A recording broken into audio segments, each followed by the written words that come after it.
Chers amis de François, souhaitez-vous véritablement vivre dans un pays où l'on cherche à étouffer les médias indépendants et critiques du pouvoir? Voulez-vous d'une presse aux ordres, le doigt sur la couture du pantalon, dirigée par une poignée de milliardaires et dépendante des financements de l'État? Si la réponse est non, alors je vous demande d'agir vite, dès maintenant, et de transférer cette vidéo à tous vos contacts. Car notre média 100% libre, autonome et indépendant, François, est en train de subir de très graves pressions. Ce qu'on nous reproche, c'est uniquement d'avoir porté une voix libre et alternative dans cette crise sanitaire. De fait, avant les autres médias, nous avons dit haut et fort des vérités qui dérangent. La liberté de prescrire des médecins, qui, vous le savez, est la base fondamentale du soin. Les limites des tests PCR qui comptent beaucoup trop de faux positifs, comme l'a dit et répété le professeur Raoult. Le risque des masques pour les enfants fragiles, ce qui a été confirmé du reste par le Conseil d'État italien qui a exempté récemment un enfant vulnérable. Les véritables origines de cette pandémie et le rôle très controversé du laboratoire P4 de Wuhan, ce qui est désormais admis par le très respecté Washington Post. L'efficacité également de certains traitements en phase précoce contre la Covid, comme la vitamine D, l'ivermectine, validés par des dizaines d'études scientifiques.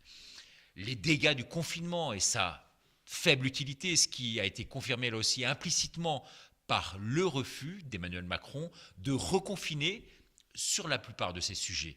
Les médias classiques ont fini par nous donner raison, ou commencent à le faire.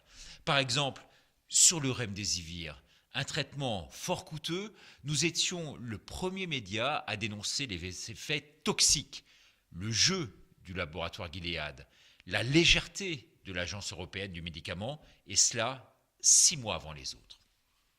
Mais à force de dire avant tout le monde, eh bien c'est ces vérités qui dérangent, nous avons subi d'énormes pressions.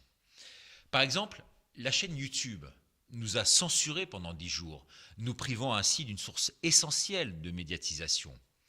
Google et Facebook ont fortement réduit notre visibilité et donc cette capacité, cette possibilité de rendre l'information accessible à tous. Une cabale de grands médias comme France Info, 20 minutes, Le Monde, Libération s'est même abattue sur François avec l'accusation invraisemblable de complotisme. La chaîne TMC a même essayé de piéger le directeur de François, Xavier Zalbert, en laissant tourner la caméra à son insu, alors que j'étais moi-même présent dans les studios et qu'il n'avait donné aucun accord. Et pour couronner le tout, le 29 janvier dernier, la ministre de la Culture, Roselyne Bachelot, a demandé à ce que soit réexaminé le certificat officiel qui reconnaît François comme organe de presse. Même le journal Le Parisien a reconnu qu'avec cette annonce, certains dénonceront à coup sûr une censure. C'est véritablement, oui, la pression de trop.